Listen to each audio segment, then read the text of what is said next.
The night Isabella Moretti was promised Adrian DeLuca, she thought her future was over, until Vincent DeLuca looked at her like he wanted to steal her for himself.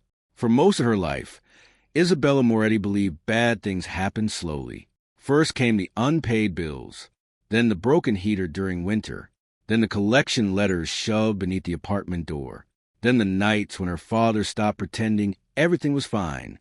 By the time Isabella turned 24, struggle had become normal. She lived with her father in a small apartment above an old grocery store in Brooklyn.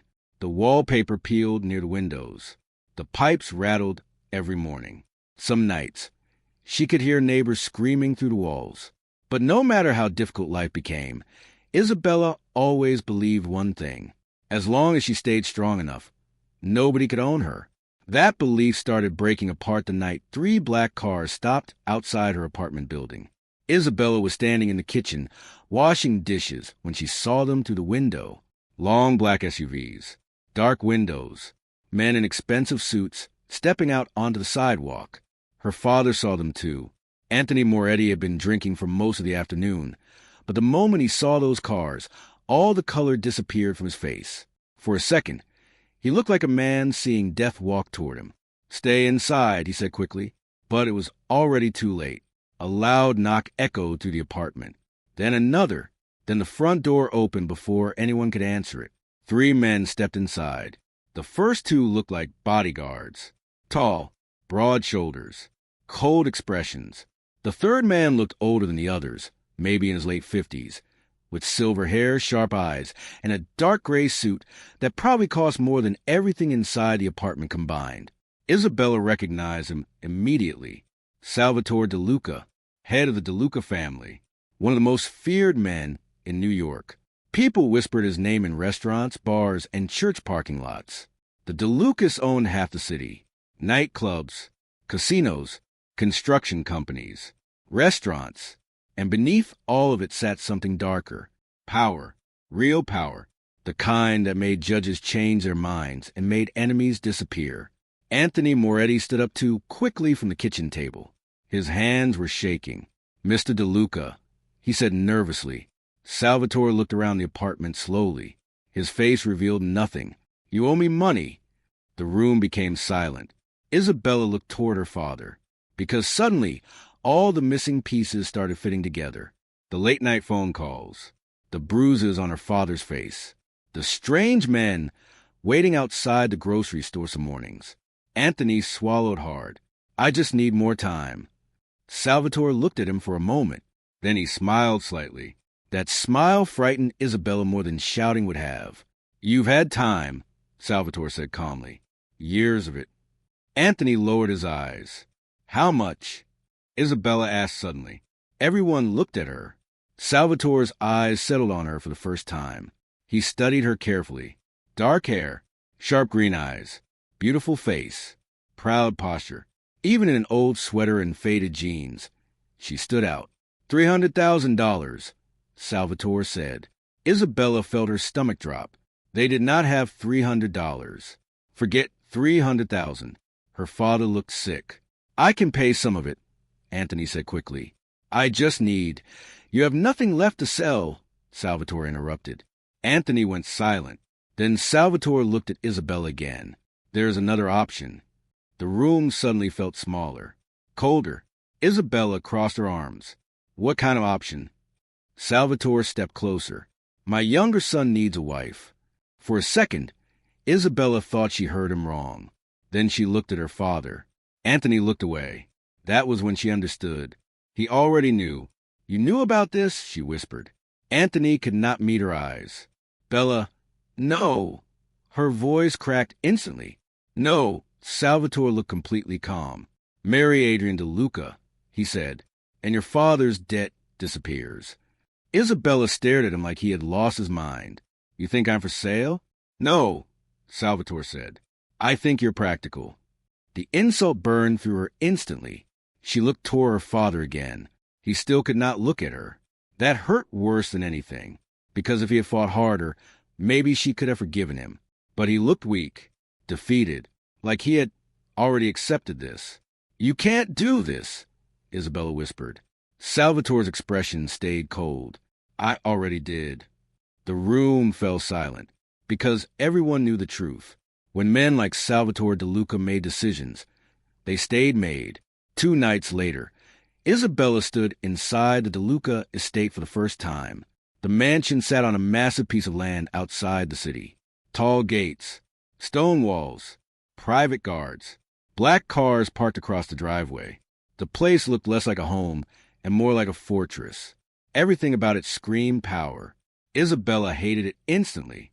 She followed one of the house staff through a massive hallway filled with expensive paintings, marble floors, and chandeliers larger than her entire bedroom back in Brooklyn. Every person she passed looked polished, elegant, rich. She felt completely out of place. That was probably the point. The engagement dinner took place in a huge dining room filled with candles, crystal glasses, and enough expensive food to feed her neighborhood for a month. The DeLuca family sat around the table like royalty, and at the center of it all sat Adrian DeLuca. He was handsome. There was no denying that. Dark hair, expensive suit, easy smile. The kind of man women probably noticed the second he entered a room. But after only 5 minutes, Isabella realized something else. He was a child. He laughed too loudly, talked too much, barely paid attention to her. Most of the dinner, Adrian focused on his phone or flirted with one of the waitresses. At one point, he complained about having to cancel a trip to Miami because of the wedding. At another point, he joked about how marriage sounded boring. Everyone at the table laughed except Isabella, and except one other person, Vincent DeLuca. He sat at the far end of the table, silent for most of the dinner, older than Adrian by nearly 10 years. Broader shoulders, sharper face, darker eyes. He wore a black suit with no tie and looked like the kind of man who did not need to raise his voice for people to fear him. Everything about him felt dangerous, controlled, cold. Isabella noticed that nobody interrupted him. Nobody argued with him. Even Salvatore seemed careful around him. That was when she realized something. Vincent was not just another son. He was the real power in the room. At one point, Adrian made a joke about how Isabella would probably need expensive clothes if she wanted to fit into the family. Several people laughed. Isabella looked directly at him. I'd rather stay poor than become shallow. The room went silent. Adrian blinked, then laughed awkwardly. But Vincent looked at her differently after that. For the first time all night, he looked interested. Later, while everyone moved into another room for drinks, Isabella stepped outside onto back terrace alone. Cold air hit her face immediately. The garden stretched endlessly in front of her. Beautiful, perfect, and completely suffocating. You should be careful. The voice behind her was low and calm. Isabella turned. Vincent stood near the doorway with one hand in his pocket. He looked even more intimidating outside the bright dining room lights. She crossed her arms. Of what? Adrian. Isabella frowned. That's an interesting thing to say about your own brother. Vincent looked out toward the gardens. Adrian likes things until they stop entertaining him. The words made her stomach tighten. You talk about him like he's a child. Vincent looked at her. Sometimes he is. For a moment, neither of them spoke. The silence between them felt strange, heavy, because Vincent looked at her in a way no one else had all night. Not like she was part of a deal, not like she was poor, not like she belonged to Adrian already. He looked at her like he was trying to understand her. That was somehow more dangerous. You should marry someone you actually want, Isabella said quietly. Vincent's expression did not change. People like me don't marry for love. The words sounded too personal, like they came from experience. Isabella looked away first, because for a second, she forgot she was supposed to hate him too. Back inside, the night only became worse. Adrian disappeared for nearly an hour. When he returned, he smelled like alcohol and expensive perfume. One of his cousins joked that he should enjoy his freedom before marriage trapped him. Adrian laughed, then looked directly at Isabella. Don't worry, he said. I'm sure we'll survive each other. Isabella wanted to throw her wine in his face. Instead, she stayed quiet, because she already knew the truth. Adrian did not want a wife. He wanted something to own. And men like Adrian always became cruel when they got bored. As the dinner finally ended, Isabella found her father waiting near the front entrance. He looked exhausted, guilty, smaller than usual. "Bella," he said quietly. She looked at him coldly. "You sold me." His face fell instantly. "I had no choice." "There's always a choice." Anthony lowered his eyes. "You don't understand these people." "No," Isabella said bitterly. "I understand them perfectly." She started walking toward the door. Then another voice stopped her. "Isabella." She turned. Vincent stood a few feet away. His expression stayed unreadable. "From now until the wedding, you'll stay here." She frowned immediately. "No, it's not a request." Anger flashed across her face. "You don't get to decide where I live." Vincent stepped closer. "You're becoming part of this family. That makes you a target. I don't need your protection." Vincent looked at her for a long moment. Then his eyes moved briefly toward Adrian, who was laughing with friends near the staircase. When Vincent looked back at Isabella, something about his face had changed. Not softer, worse, more serious. "You should be careful about which brother you trust." For a second, Isabella forgot how to breathe, because the way Vincent said it did not sound like a warning. It sounded like a promise. Isabella was supposed to marry Adrian. But every time Vincent walked into the room, she forgot the younger brother even existed. The first week inside the DeLuca mansion felt like living inside a beautiful prison. Every morning, Isabella woke up in a bedroom larger than her entire apartment back in Brooklyn. Tall windows overlooked endless gardens. Fresh flowers appeared beside her bed every morning. Designer clothes filled the closets. Diamond jewelry sat inside velvet boxes she never touched. Everything around her looked perfect. Too perfect. Because no matter how expensive the room was, she still could not leave it freely. Guards stood near every hallway. Black SUVs waited outside the gates. The front doors stayed locked after dark. The DeLuca estate had more security than most government buildings. And Isabella quickly realized something important. The mansion was not only designed to keep enemies out, it was designed to keep people in. By the third day, she had already learned most of the rules. Never leave the estate without permission. Never answer the front gate alone. Never ask questions about the men coming in and out of Vincent's office. Never wander through the West Wing after midnight. And most importantly, never embarrass the family in public. The rules came from everyone. The staff, the guards, even Salvatore. But Vincent never repeated them. That somehow made him more intimidating.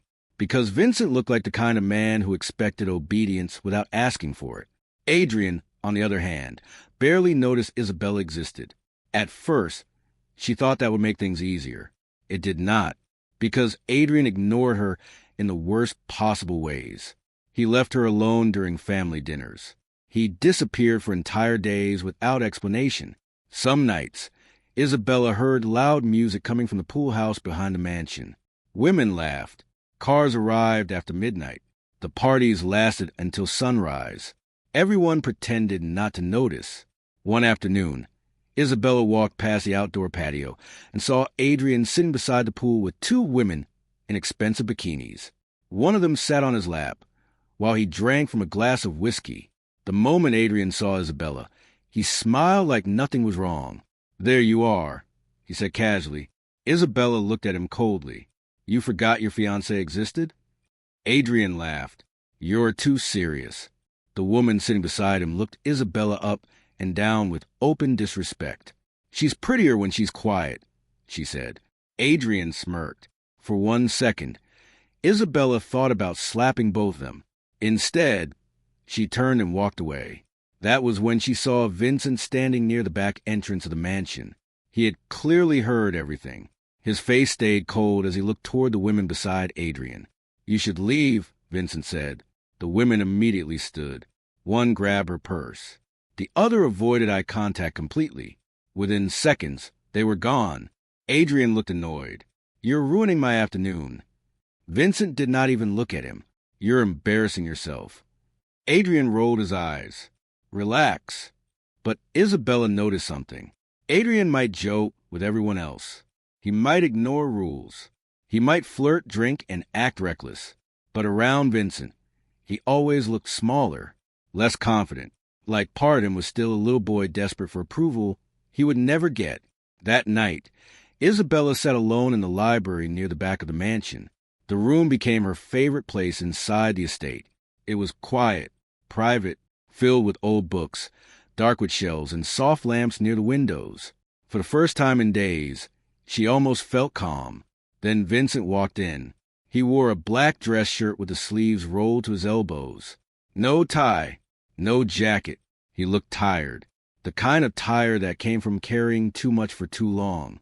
When he noticed Isabella sitting near the fireplace, he stopped. For a second, neither of them spoke. Then Vincent walked toward the shelf beside her and picked up a book. "You read?" Isabella looked at him. "You sound surprised. Most people here don't." That almost made her smile. Almost. Vincent glanced toward the book in her hands. The Great Gatsby. She frowned slightly. "You know it?" "I know how it ends." The answer felt heavier than it should have. Isabella looked at him carefully. "Do you always ruin books for people?" Vincent looked down at her. "Only the ones with sad endings." The room became quiet again. Outside the windows, rain tapped softly against the glass. For a moment, Vincent looked different. Not like the dangerous man everyone feared. Just a man. A lonely one. That thought unsettled Isabella more than anything else. Because she was not supposed to notice things like that about him. She was supposed to hate him. She was supposed to hate all of them. But Vincent made that difficult. Over the next 2 weeks, Isabella kept noticing him everywhere.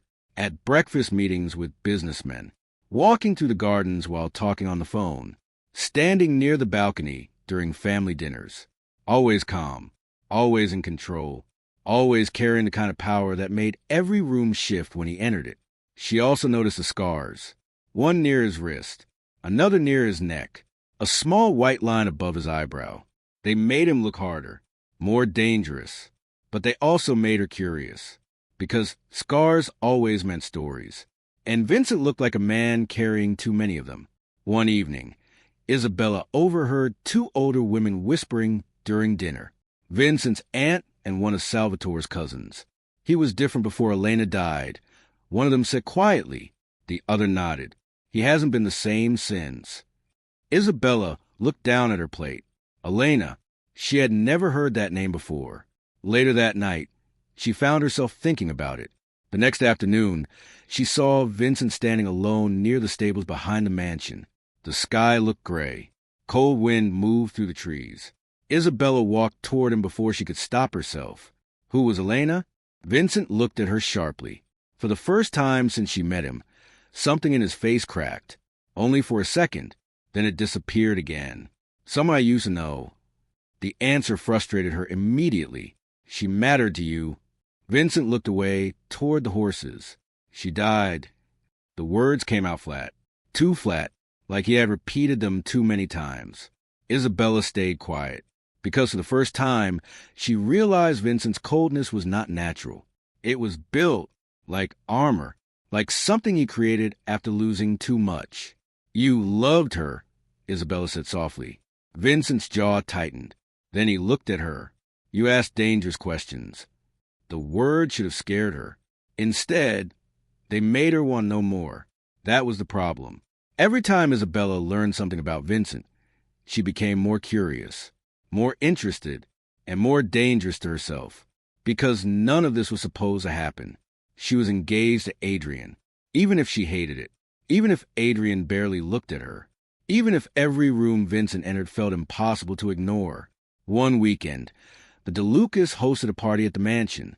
Politicians, judges, businessmen, beautiful women in expensive dresses. The house filled with music, champagne, and fake smiles. Isabella wore a dark green gown Eleanor picked for her. Elegant, simple, beautiful enough to make people stare. Adrian barely noticed. He spent most of the night drinking with friends and flirting with a blonde woman near the bar. At one point, one of Adrian's drunk friends cornered Isabella near the staircase. He smiled at her in a way that made her skin crawl. "Adrian's lucky," he said. Isabella stepped back. "I'm not interested." The man moved closer anyway. "You will be." Before Isabella could answer, Another voice cut through the room. She said no. Vincent stood a few feet away. His expression looked calm, but his eyes looked dangerous. The man immediately stepped back. I didn't mean anything. Vincent looked at him coldly. I know. That somehow sounded worse. The man disappeared into the crowd seconds later. Isabella looked at Vincent. You didn't have to do that. Yes, Vincent said quietly. I did. The way he looked at her afterward stayed in her mind for the rest of the night, because it was not just protection anymore. It felt personal. Adrian noticed it too. That became obvious a few days later during lunch. The entire family sat outside near the gardens. Adrian spent most of the meal complaining about business meetings he did not want to attend. Eventually, his eyes moved between Isabella and Vincent. You spent a lot of time around my fiancée, Adrian said casually. The table became quiet. Vincent did not react. She spent a lot of time around the house, he answered. Adrian smirked. That's not what I meant. Salvatore looked up immediately. Enough. But Adrian was already drinking, already angry. You think I don't see the way she looks at you? Isabella froze. Vincent stayed perfectly calm.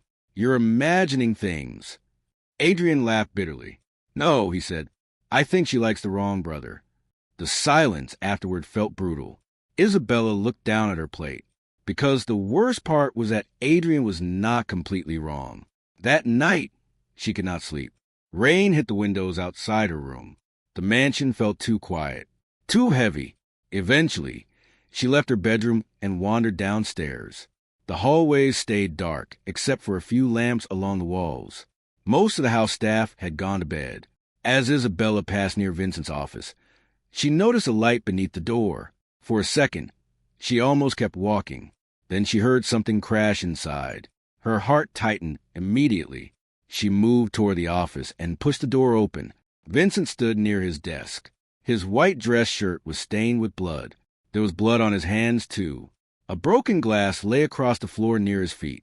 For 1 second, Isabella stopped breathing. Vincent slowly looked up at her. His expression was colder than she had ever seen it. Then he looked toward the open door behind her. Lock it, he said quietly. The moment Isabella saw blood on Vincent's hands, she realized he was far more dangerous than she imagined, and far harder to stay away from. For 1 second, Isabella stood frozen in the doorway. Rain hit the windows behind her. The office smelled like whiskey, smoke, and blood. Vincent stood near the desk with one hand pressed against his ribs. Blood stained the front of his white shirt and dripped slowly from his knuckles onto the floor. He looked up at her with cold eyes. Lock it. Isabella's heart pounded. Every part of her told her to leave, to turn around and pretend she never saw any of this. But she stayed. She reached behind her and locked the office door. When she turned back around, Vincent had already moved toward the bar near the bookshelf. He poured himself a drink with one hand, the other still pressed tightly against his side. Only then did Isabella notice it. He was hurt, not just blood on his shirt, an actual injury. You're bleeding. Vincent swallowed the whiskey without looking at her. I notice. His voice sounded rougher than usual, like he was trying very hard not to show pain. Isabella stepped closer before she could stop herself. What happened? Vincent stayed silent for a second. Then he placed the empty glass on the table. Someone got too ambitious. That answer only made her more nervous, because men did not attack Vincent DeLuca unless they were desperate or stupid. And desperate men were always dangerous. Isabella looked down at the blood, spreading across his side. You need a doctor.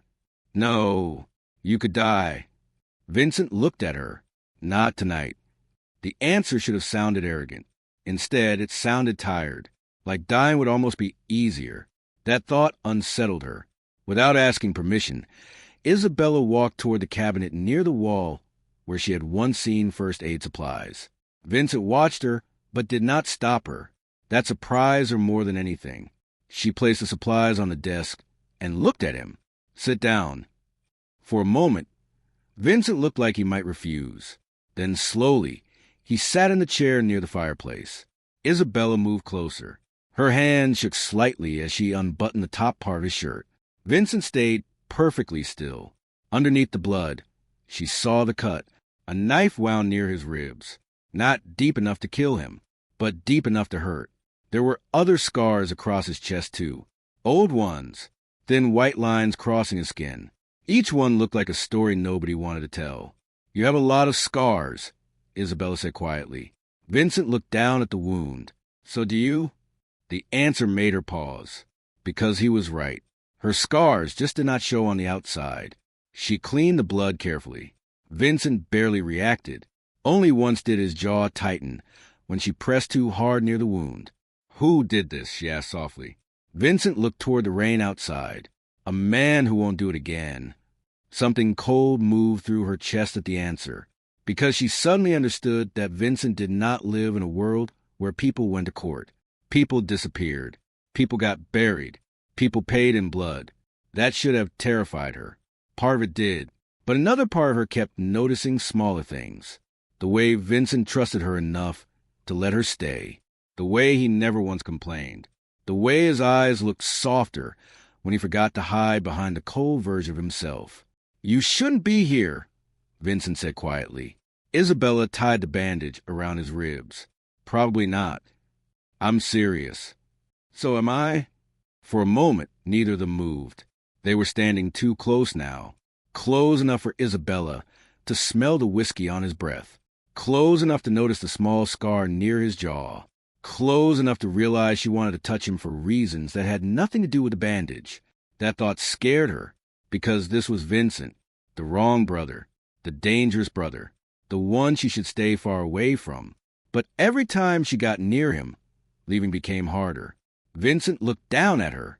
His eyes moved slowly across her face, then toward her lips. The room became painfully quiet. Then someone knocked on the office door. Both of them stepped back immediately. Vincent buttoned his shirt again. Isabella looked away. The moment disappeared as quickly as it came. Over the next few days, things became more complicated.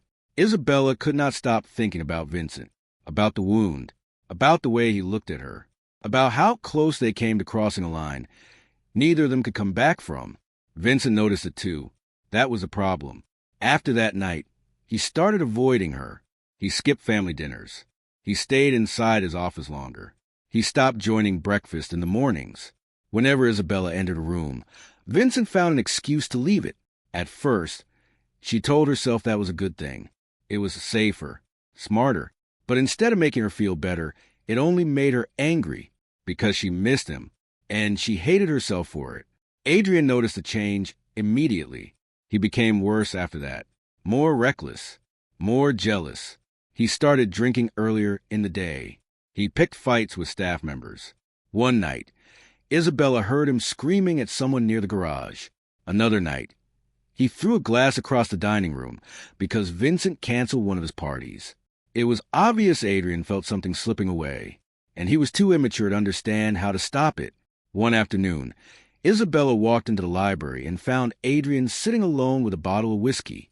His tie hung loose around his neck. His eyes looked bloodshot. You like him, don't you? The question came out suddenly.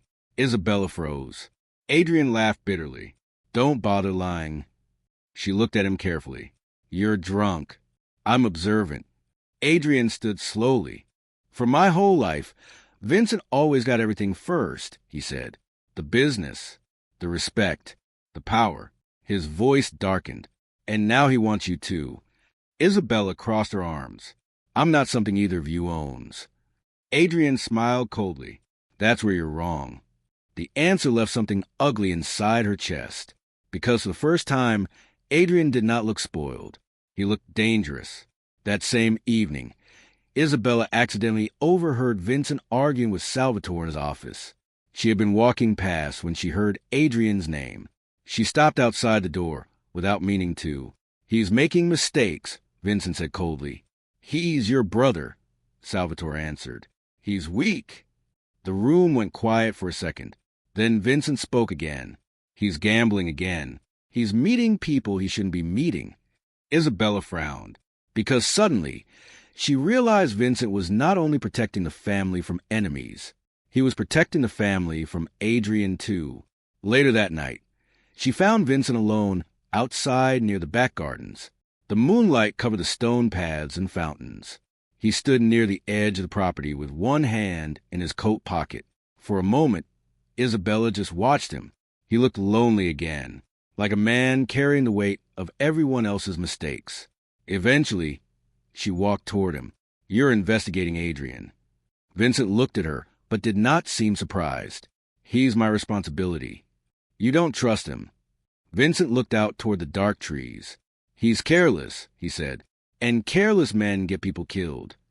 The word stayed between them, because Isabella suddenly understood something important. Vincent was not only afraid Adrian would destroy himself, he was afraid Adrian would destroy her too. "You think he's dangerous." Vincent finally looked at her. "I think he doesn't understand the world he was born into." "And you do." Vincent's expression darkened. "I had to." For a second, Isabella saw the pain behind his eyes again.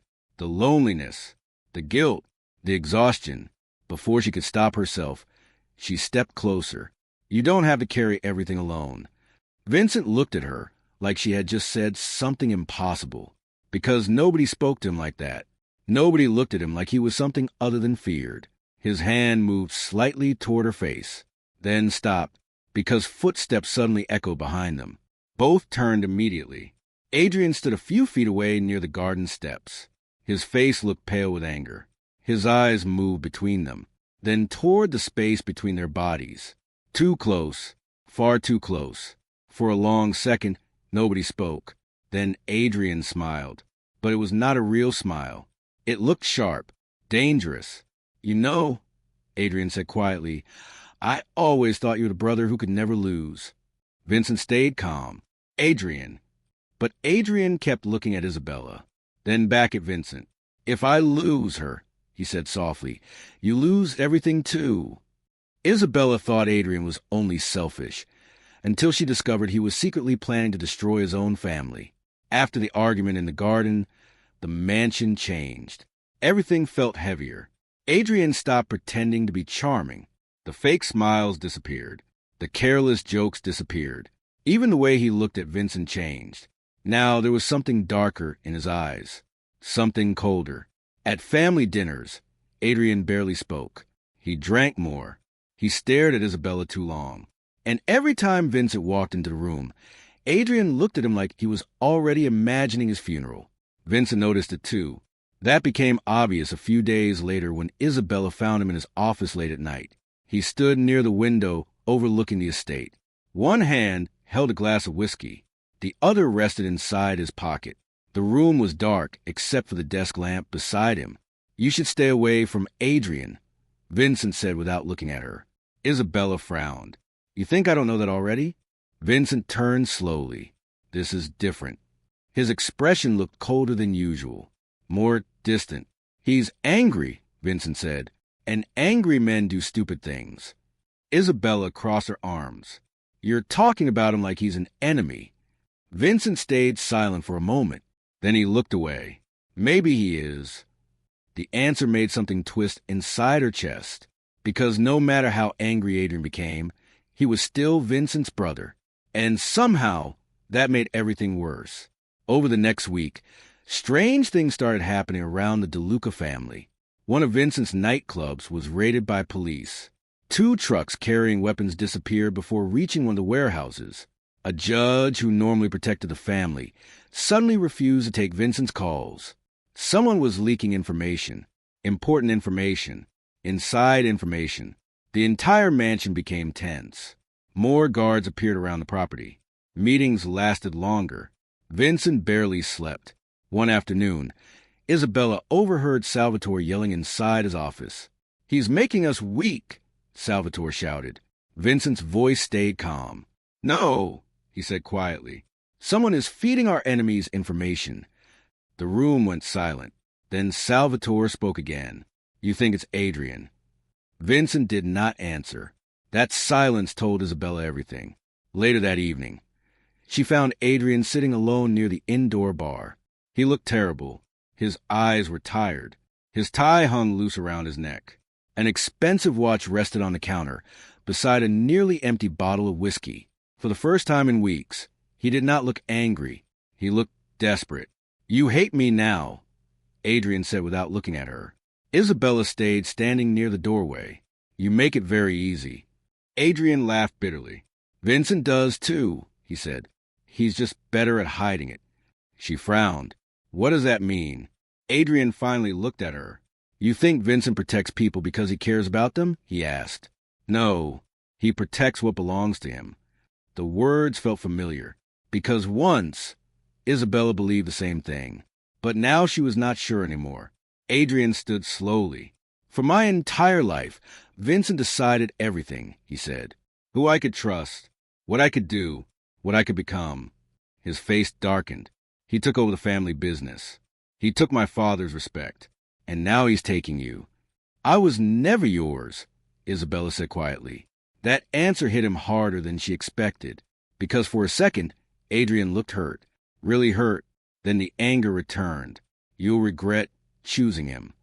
The next morning, Isabella found proof that Adrian was hiding something. She had gone to his bedroom to return a watch he accidentally left in the library. The room looked messy. Clothes on the floor. Empty glasses on the table. One of the desk drawers sat slightly open. Inside, she noticed a folded paper with a strange symbol at the top. She recognized it immediately. The Morelli family, one of the DeLuca's biggest enemies. Her stomach tightened. Isabella opened the paper slowly. Inside were shipping schedules, warehouse addresses, bank transfers, and several handwritten notes. One line near the bottom made her stop breathing. Once Vincent is gone, everything belongs to Adrian. Her hand started shaking, because suddenly everything made sense. The police raids, the missing trucks, the lost money. Adrian was not just jealous. He was betraying his own family. She kept reading. There were more notes, more names, more plans. Then she found something even worse, a document connected to her marriage. The wedding was not about settling her father's debt. It was about control. If Adrian married Isabella, he would gain access to property connected to her mother's side of the family. Old property, small businesses, land outside Brooklyn. Not enough to make him rich, but enough to help him move money without Vincent noticing. Isabella stared at the papers in horror, because Adrian never wanted her. He wanted what came with her. Footsteps echoed in the hallway. She shoved the papers back inside the drawer and turned just as Adrian entered the room. For 1 second, neither of them moved. Then Adrian looked toward the open drawer. His face changed instantly. You were snooping. Isabella stepped back. You're working with the Morellis. Adrian closed the door behind him. Slowly, calmly, too calmly. You shouldn't have looked. Her heart pounded. You're trying to kill your own brother. Adrian looked at her with cold eyes. He was never my brother.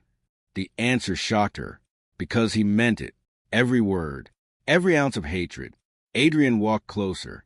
You know what the funny part is? He asked quietly. Nobody ever cared when I was good. His eyes darkened.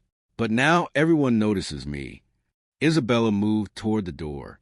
Adrian grabbed her wrist before she could reach it. His hand tightened painfully. You're hurting me. That's nothing compared to what Vincent's done to me. Isabella looked into his eyes and realized something terrifying. Adrian was not acting reckless anymore. He had crossed into something worse. He had become dangerous. That evening, Isabella finally found Vincent near the garage behind the mansion. Rain clouds covered the sky. Several black SUVs sat lined up near the gates. Vincent looked exhausted. His tie was gone. Dark circles sat beneath his eyes. He turned when he saw her running toward him. What happened? Adrian, she said breathlessly. He's working with the Morellis. Vincent's face stayed unreadable. I know. She froze. You know? Vincent looked away briefly. I've known for weeks. The answer only made her angrier. Then why haven't you stopped him? Vincent looked at her. Because he's still my brother. The words felt heavy, painful, because no matter how dangerous Adrian became, Vincent still could not let go of that one truth. Isabella stepped closer. He's going to kill you. Vincent's face hardened. Then I'll deal with it. That's not enough. Vincent grabbed her arms gently. You need to leave. She looked up at him. What? You should go back to Brooklyn. Tonight. The words hit harder than she expected, because suddenly she understood. Vincent was pushing her away, not because he stopped caring, because he cared too much. I'm not leaving you. You have to. No. Vincent's jaw tightened. Isabella. I'm not leaving, she said again. You don't get to decide that for me. For 1 second, Vincent looked at her like he wanted to say something else. Something real. Something dangerous. Instead, he only touched her face softly. You make this harder than it needs to be. Her chest tightened. Good. The sound of tires screeching across gravel suddenly cut through the air. Both of them turned. One of the front gates had exploded open. Black SUVs rushed through the entrance. Gunshots filled the estate. Guards shouted. Glass shattered somewhere near the house. Vincent immediately pulled Isabella behind one of the vehicles. Chaos exploded around them. Men in black masks ran across the driveway. Morelli men. Vincent pulled out his gun instantly.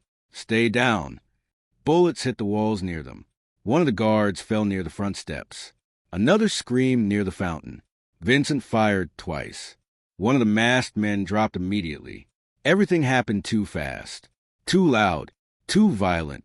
Isabella covered her ears as another window shattered behind them. Then she saw him. Adrian, standing near the far end of the driveway, beside one of the black SUVs. Rain soaked his shirt. His face looked calm, cold, like he had been waiting for this moment his entire life. Vincent saw him too. For a second, the entire world seemed to stop. Brother against brother, one with a gun, the other with betrayal. Adrian looked directly at Vincent. Then his eyes moved toward Isabella, and he smiled. That smile terrified her more than the gunshots, because it looked like he already knew how this would end. Vincent stepped forward, but before he could reach him, another explosion echoed near the garage. Smoke filled the driveway. Guards ran in every direction. Isabella coughed and covered her face. When the smoke finally started clearing, Adrian was gone, and so was the SUV parked near the side entrance. Vincent turned immediately. His expression changed instantly, because Isabella was gone too. Vincent DeLuca had never been afraid of losing money or power, but losing Isabella nearly destroyed him. When Vincent realized Isabella was gone, something inside him broke. The smoke still covered the driveway. Gunshots still echoed near the front gate. Guards shouted across the estate. But Vincent heard none of it, because all he could think about was Isabella. 1 second she had been standing beside him. The next, she was gone. Vincent turned toward Marco immediately. Find her. His voice sounded cold enough to freeze the air around him.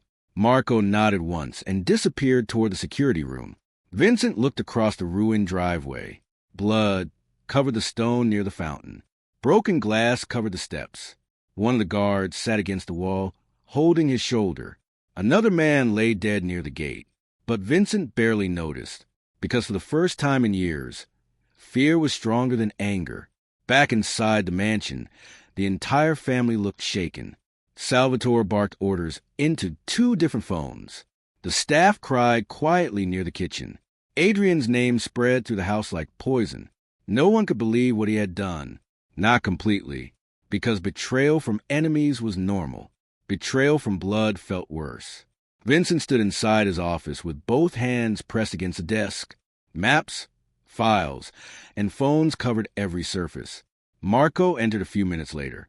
We tracked one of the SUVs, he said. It was seen heading toward the old industrial district. Vincent grabbed his coat immediately, but before he could leave, Salvatore stopped him. You can't go alone. Vincent looked at him coldly. She's with Adrian. That's exactly why you need to think. Vincent's face darkened.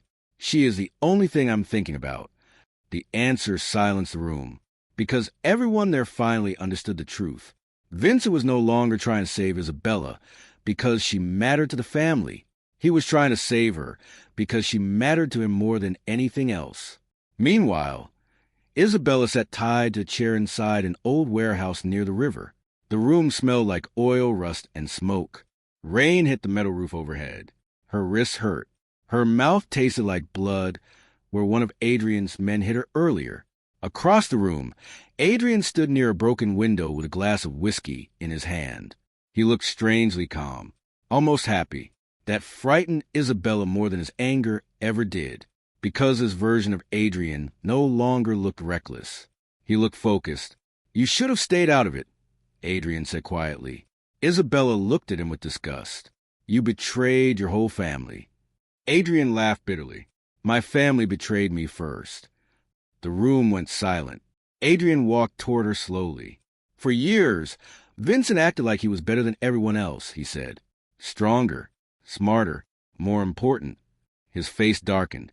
He got the business. He got the respect. He got every room the moment he walked into it. He stopped in front of her. "And now he gets you."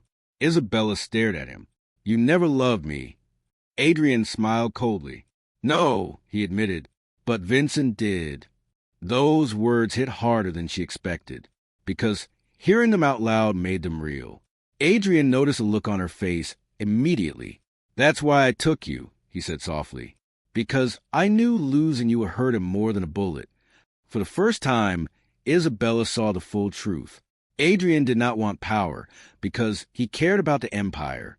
He wanted it because he hated Vincent more than he loved anything else. Back at the mansion, Vincent uncovered more secrets than he expected. One of Adrian's closest friends had been moving money for the Morelli family for months. Several guards had been paid to ignore suspicious calls and missing weapons. Even one of Salvatore's old advisors had secretly been feeding Adrian information about Vincent's businesses. The betrayal ran deeper than anyone realized. By midnight, Vincent stood inside an old nightclub office going through files Marco recovered from Adrian's hidden apartment. Bank accounts, property deeds, offshore money transfers. There was enough stolen money hidden away to fund a war. Then Vincent found something worse. A map, 3 possible locations circled in red. One old dock near the river, one warehouse outside the city, and one abandoned church near the edge of Brooklyn. Marco looked over his shoulder. He could be using any of them. Vincent folded the map. "No." Marco frowned. Vincent looked down at the church location. "This one." "How do you know?" Vincent stayed silent for a second. Then he looked toward the rain outside. "Because Adrian always hides in places connected to our mother." Marco's expression changed immediately. "Because that church had once been near the apartment where the DeLuca brothers grew up. Their mother used to take them there before everything in the family turned violent." Adrian was not hiding. He was making a point. By the time Vincent arrived at the church, the rain had become heavier. The building stood alone at the end of a long, empty road. Broken windows, old stone walls, a rusted iron gate hanging half open. It looked abandoned, but Vincent knew better. Black SUVs sat hidden behind the trees. Armed men stood near the back entrance. Adrian was inside. Vincent stepped out of the car with Marco and 6 armed guards behind him. No one spoke. No one needed to, because everyone there understood one thing. This was no longer about business. This was personal. Inside the church, Isabella sat alone in an old side room. The ropes around her wrists had loosened slightly. Her face hurt. Her body ached. But none of that mattered, because somewhere in the building she could hear shouting. Footsteps. Men moving quickly. Her heart started pounding. Vincent was here. She knew it before she even saw him. A few seconds later, gunshots exploded through the church. Men shouted. Glass shattered. Someone screamed. The entire building shook with chaos. Adrian rushed into the room with a gun in his hand. His face looked wild now. Angry. Panicked. For the first time, he no longer looked in control. "They're here," Isabella whispered. Adrian grabbed her arm roughly. "You think he's going to save you?" Before she could answer, another gunshot echoed to the hallway outside. Then a body hit the floor near the doorway. Adrian turned too late. Vincent entered the room with blood on his shirt sleeve and a gun in his hand. His eyes landed on Isabella first. Only Isabella. For 1 second, the room went completely silent. Because after everything, after all the violence and betrayal and fear, Vincent had found her. Adrian slowly stepped backward. His gun moved between Vincent and Isabella. "This is your fault," Adrian said bitterly. Vincent's face stayed cold. No, he said quietly. This is yours. Adrian laughed once. You always think you're the hero. Vincent looked at him with more sadness than anger. I tried to save you. That answer changed Adrian's face immediately, because deep down, part of him still wanted Vincent to care. But Vincent had already lost too much. I don't need you to save me, Adrian said. No, Vincent answered quietly. You needed me to love you. The room became silent again, because that was the truth Adrian hated most. He had spent his entire life chasing power. But what he really wanted was the one thing Vincent never knew how to give him. Adrian lifted the gun higher. His hand shook slightly. You took everything from me. Vincent looked at him calmly. No, he said. You destroyed yourself. For 1 second, nobody moved. Then Adrian fired. Vincent moved at the same time. Gunshots exploded through the room. Marco rushed in from the hallway. One of Adrian's men crashed through the doorway. Everything became noise. Chaos. Blood. Vincent grabbed Isabella and pulled her behind him. The ropes around her wrists finally fell away. She pressed herself against him immediately. For 1 second, nothing else mattered. Not the church. Not the guns. Not Adrian. Only Vincent. He wrapped one arm around her tightly. You're okay, he said roughly. She looked up at him. No, she whispered. Not without you. Vincent touched her face for one brief second. Then another gunshot exploded through the room. Vincent's body jerked violently. His expression changed, and blood spread across the front of his chest. Isabella spent months fearing Vincent DeLuca, but seeing him bleeding because of her made her realize she loved him. The moment Vincent fell, Isabella forgot how to breathe. Blood spread across the front of his shirt. His body hit the floor hard beside her. For one horrible second, the entire room disappeared around her. No gunshots, no screaming, no Adrian, only Vincent. Vincent! She dropped beside him immediately. Her hands shook as she pressed him against the wound in his chest. Blood covered her fingers. His face had gone pale. His breathing sounded uneven. Across the room, Marco fired at Adrian's men while more guards rushed into the church. Glass shattered. Bullets tore through the walls. But Isabella barely heard any of it, because the strongest man she had ever known was lying in her arms. And for the first time since she met him, Vincent DeLuca looked breakable. Marco crouched beside them. We need to move. Vincent tried to sit up. Pain crossed his face immediately. The bullet had hit near his shoulder, too close to his heart. Isabella wrapped one arm around him as Marco helped pull him to his feet. Vincent barely stayed standing. Even injured, he kept looking around the room, searching for Adrian. But Adrian was gone. He disappeared during the chaos, just like he always did. By the time they returned to the DeLuca mansion, Vincent had already lost too much blood. Doctors waited inside one of the private guest rooms upstairs. The family doctor removed the bullet, while Isabella waited outside the bedroom door with blood still on her dress. Hours passed. No one forced her to leave. No one even tried, because everyone in the house already knew Vincent mattered to her, and she mattered to him. Sometime near sunrise, the doctor finally stepped out of the room. He'll survive. The words nearly broke her, because until that moment, Isabella had not allowed herself to think about the other possibility. She walked inside the bedroom slowly. Vincent lay against the pillows with bandages wrapped across his shoulder and chest. His face looked pale. His dark hair fell slightly across his forehead. For the first time, he did not look dangerous. He looked tired, human, weak in a way she had never seen before. Isabella sat beside the bed and reached for his hand. His eyes opened a few seconds later. When he saw her, something softened in his face. You stayed.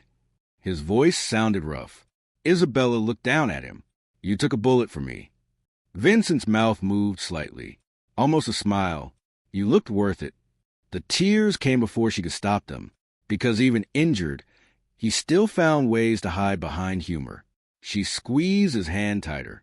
You almost died. Vincent looked at her quietly. But I didn't. The room went silent.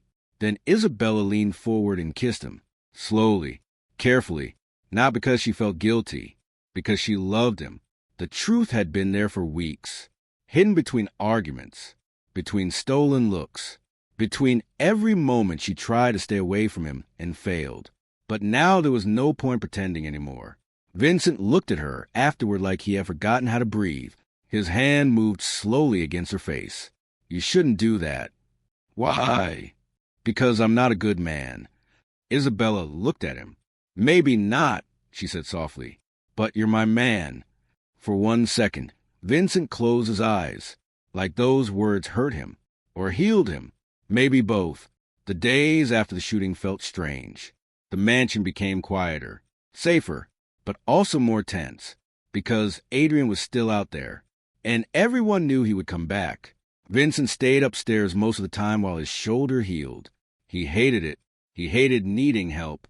He hated staying in bed. He hated looking weak in front of anyone. But Isabella stayed beside him through all of it. She brought him coffee in the mornings. She changed his bandages. She sat beside him during long nights when he could not sleep because of the pain. Sometimes they barely spoke. They did not need to, because for the first time, silence between them felt peaceful instead of dangerous. One rainy afternoon, Isabella found Vincent sitting alone near the window in his bedroom. His shirt hung open near the bandages. The city looked gray outside. He held an old photograph in his hands. When Isabella sat beside him, she looked down at the picture. 2 boys, young, one around 14, the other maybe 8, Vincent and Adrian. The younger Adrian sat on Vincent's shoulders. Both of them were smiling. It felt strange seeing them like that. "Happy. Your mother took that picture," Vincent said quietly. Isabella looked at him. "You loved him." Vincent stared down at the photo. "He followed me everywhere when we were kids." His voice sounded distant. "When our father got angry, Adrian used to hide in my room." The image hurt more than she expected, because it reminded her that monsters were not born. They were made. Vincent looked down at the photograph. "I should have protected him better." The guilt in his voice felt heavier than the wound in his shoulder. Isabella touched his hand gently. "This isn't your fault." Vincent looked away. "He was always trying to become me," he said quietly, "and I spent so much time pushing him away that I never noticed when he became someone else." For the first time, Isabella saw the truth clearly. Vincent did not only blame Adrian for what happened. He blamed himself. That guilt stayed with him every day after that. As the weeks passed, Vincent slowly started preparing for war. Not the kind fought in public. The kind fought in dark rooms with guns, money, and betrayal. Adrian had disappeared completely. But Vincent's men kept finding pieces of him. Hidden bank accounts, Morelli safe houses, secret meetings, weapons being moved through the city. Adrian was building something, and Vincent knew he would eventually have to stop him for good. This time, Isabella refused to stay out of it. She sat beside Vincent during meetings. She helped organize files. She listened while Marco explained where Adrian had hidden money and loyal men. At first, Vincent hated it. He wanted her far away from all of it, safe, protected. But Isabella refused, because she was tired of being hidden, tired of being treated like someone fragile. One night, Vincent found her sitting alone in his office, looking through old papers. "You should be sleeping." Isabella looked up at him. "You should be too." Vincent walked closer. "You don't belong in this world." The words should have hurt. Instead, they only made her tired. "I'm already in it," she said quietly. Vincent looked at her for a long moment.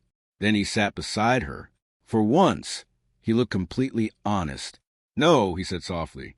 "You're the only good thing left in it." Her chest tightened instantly, because Vincent almost never said things like that.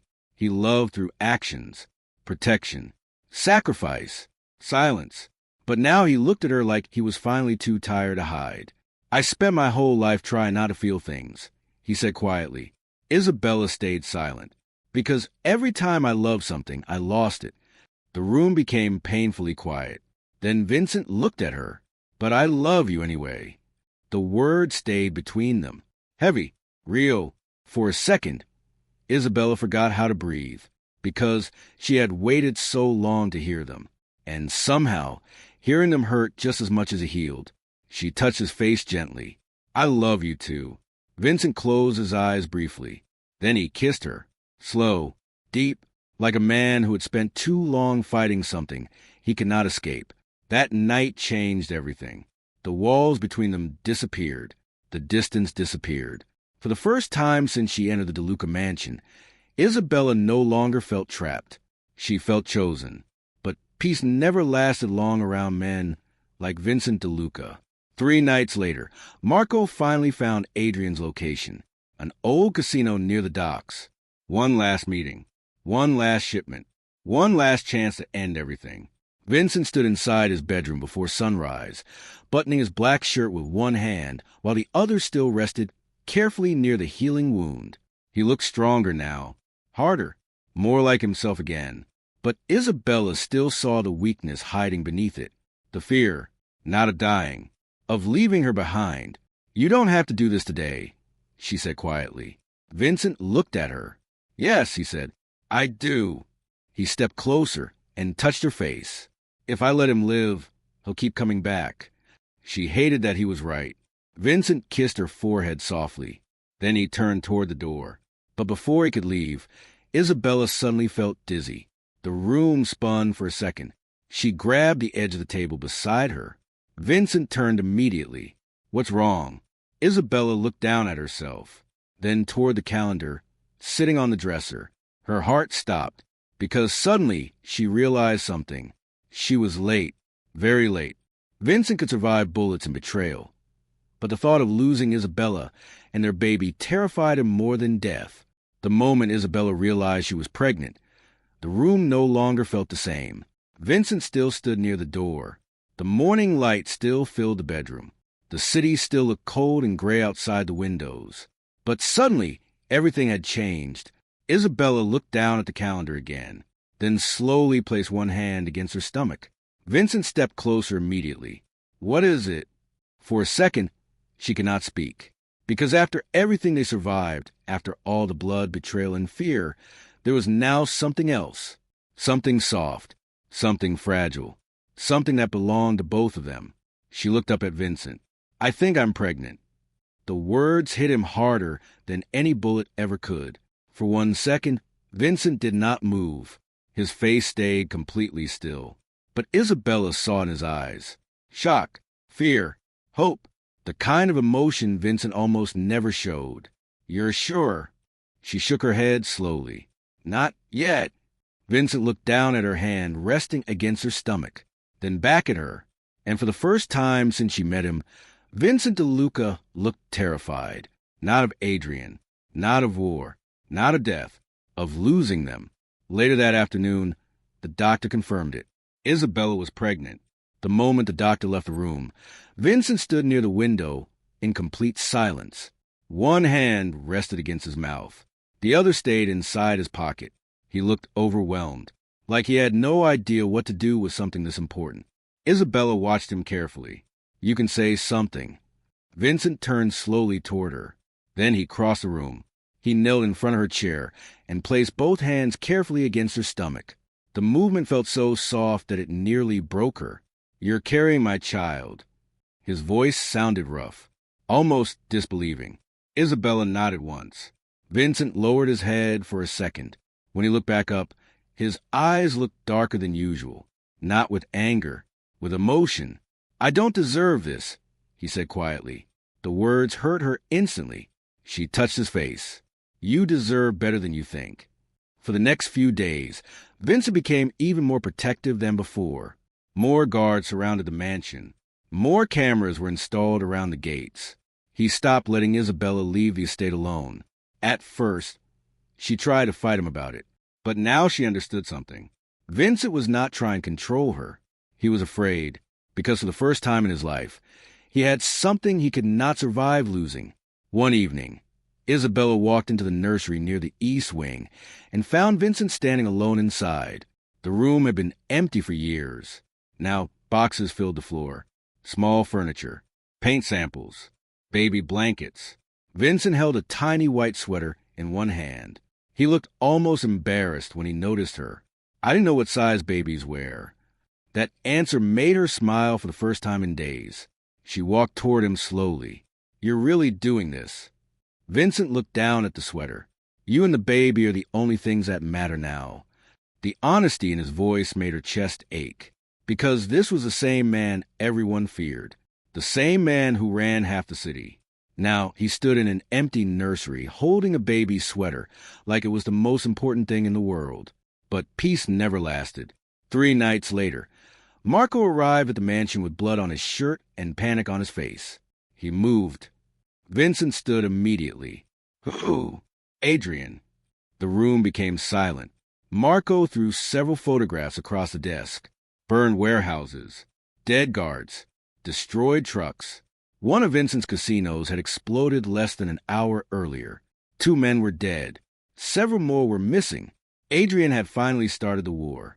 Vincent looked through the photographs slowly. His expression changed with every image. Colder, harder, more dangerous. He's working directly with the Morellis now, Marco said. And he's got money coming in from outside New York. Vincent looked up. How much? Enough to keep fighting for months. That was the problem. Adrian no longer cared if he survived.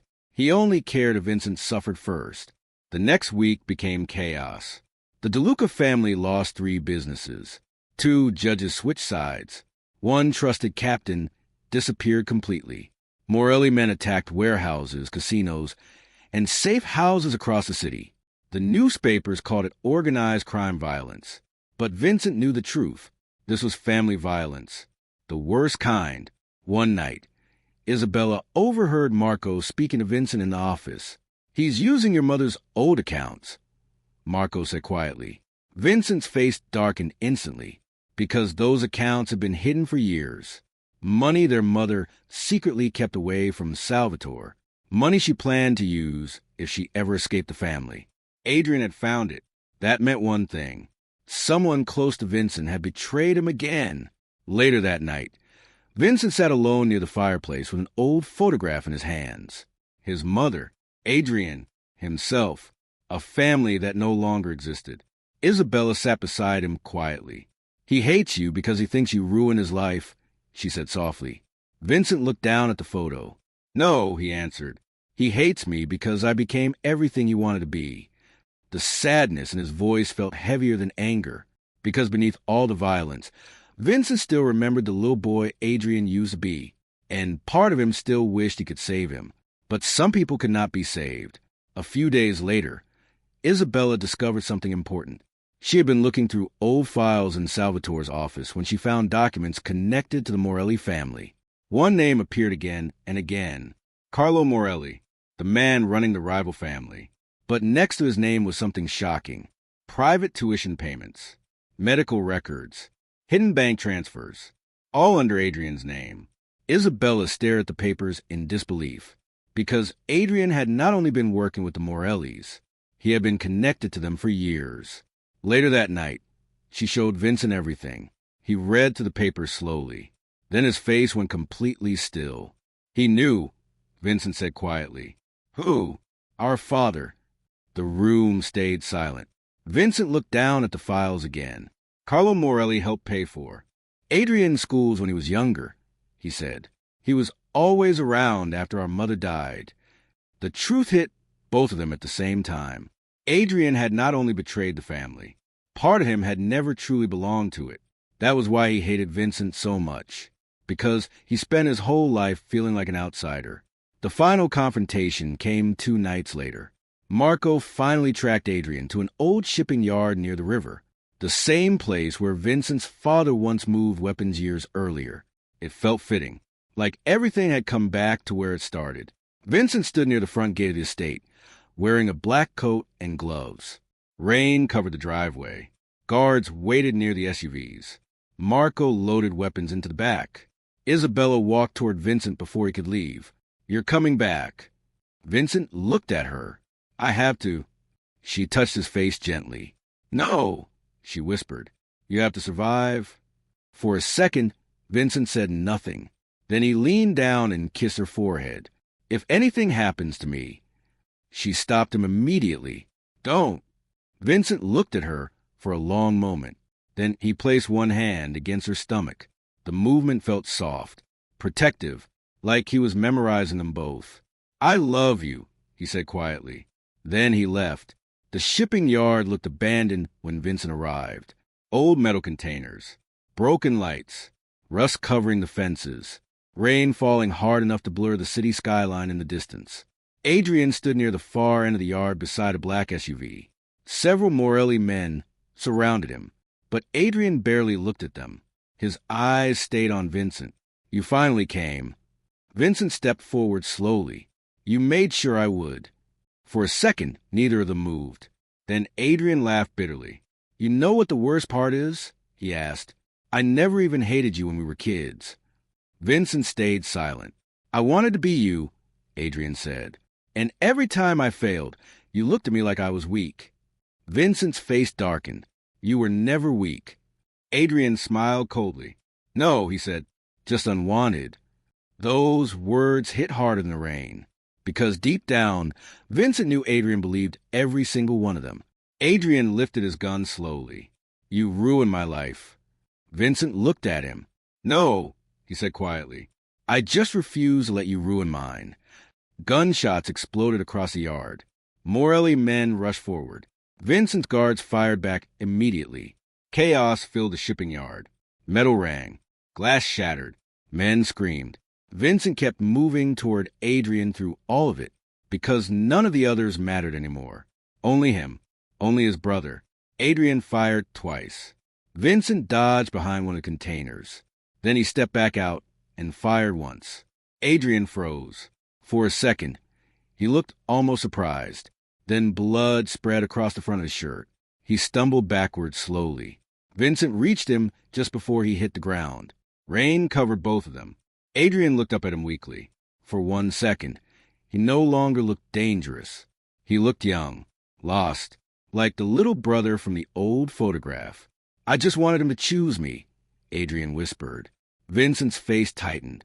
Then Adrian closed his eyes and stopped moving. The rain kept falling long after he was gone.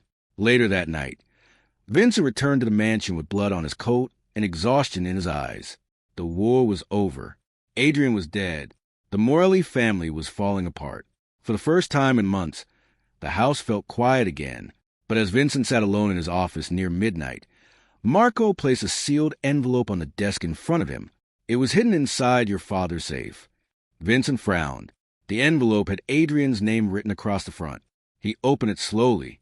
Inside was a single letter in his father's handwriting. And the first line changed everything. Never trust Adrian. He was never truly one of us. Isabella was supposed to marry the wrong brother.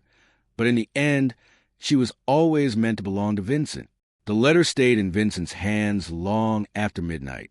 Never trust Adrian. He was never truly one of us. The words felt cold. Heavy. Wrong. Because even after everything Adrian had done, Vincent still could not stop thinking about him as his brother. He sat alone in the office while rain tapped softly against the windows. The house was finally quiet. No gunshots. No guards rushing through hallways. No emergency calls in the middle of the night. The war was over. But peace felt strange after living inside chaos for so long. Vincent folded the letter slowly and locked it inside the desk drawer. Then he stood and walked upstairs. He found Isabella asleep in their bedroom with one hand resting over her stomach. The sight stopped him instantly, because for the first time in his life, Vincent wanted something simple. Not power, not revenge, not fear. Only this: a woman who trusted him, a child who had not even been born yet, a future that still felt impossible sometimes. He crossed the room quietly and sat beside her. Isabella woke a few seconds later. Her eyes looked tired, but when she saw him, they softened immediately. You're still awake. Vincent looked down at her. So are you. She smiled faintly. Then she noticed a sadness in his face. What happened? Vincent stayed silent for a second. Then he sat beside her and pulled her gently against his chest. Nothing, he said quietly. I just needed to see you. For once, Isabella did not ask questions, because she knew Vincent well enough now to understand something important. When he was hurting, he stayed close to the people he loved. The next few months felt different from everything that came before. Slower, softer. The violence faded from the city. The The Morelli family lost most of its power after Adrian's death. Several businesses closed. More arrests followed. The newspapers still mentioned the DeLuca name sometimes, but Vincent stopped caring about that world the way he once had. He spent less time in meetings, less time with soldiers and captains, more time at home. That surprised everyone around him, especially Isabella, because the old Vincent would have treated peace like weakness. This Vincent treated it like something precious. One afternoon, Isabella walked to the gardens behind the mansion and found Vincent kneeling in the dirt beside a patch of flowers. He wore dark jeans and a black sweater with dirt on the sleeves. A small shovel rested beside him. She stopped and stared. Vincent looked up. "What?" She almost laughed. "You're planting flowers." He looked back down at the ground. "My mother liked roses." The answer made her chest ache, because Vincent almost never talked about his mother. She walked closer. "What kind?" "White ones." Together, they spent the rest of the afternoon in the garden. No guards, no business calls, no danger, only dirt on their hands and sunlight across the grass. It was one of the happiest days Isabella had ever known. But healing was never simple. Even months later, Isabella still woke up from nightmares. Sometimes she dreamed about Adrian. Sometimes about the wedding she never wanted. Sometimes about Vincent bleeding in her arms. And every time she woke up shaking, Vincent pulled her against him without asking questions. One night, she sat awake near the bedroom window while the city lights flickered below. Vincent found her there after midnight. "You should be sleeping." She looked down at her hands. "I still feel like something bad is going to happen." Vincent sat beside her quietly. "That feeling doesn't disappear overnight." She looked at him. "How did you survive it?" Vincent stared out at the city. "I convinced myself I didn't care about anything." The answer felt honest, painfully honest. Then he looked at her. "But that stopped working when I met you." For a second, Isabella could not speak, because Vincent had always loved her in actions more than words, through protection, through sacrifice, through loyalty. But moments like this mattered most, because this was the version of Vincent nobody else saw, the man beneath the fear. As the pregnancy moved forward, the mansion changed too. The nursery was finally finished. Soft cream walls, a white crib near the window, shelves full of books and toys. Vincent spent hours inside that room when nobody was watching. Sometimes Isabella would find him sitting in the rocking chair quietly, staring at the crib like he still could not believe it was real. One evening, she found him holding a tiny pair of baby shoes in one hand.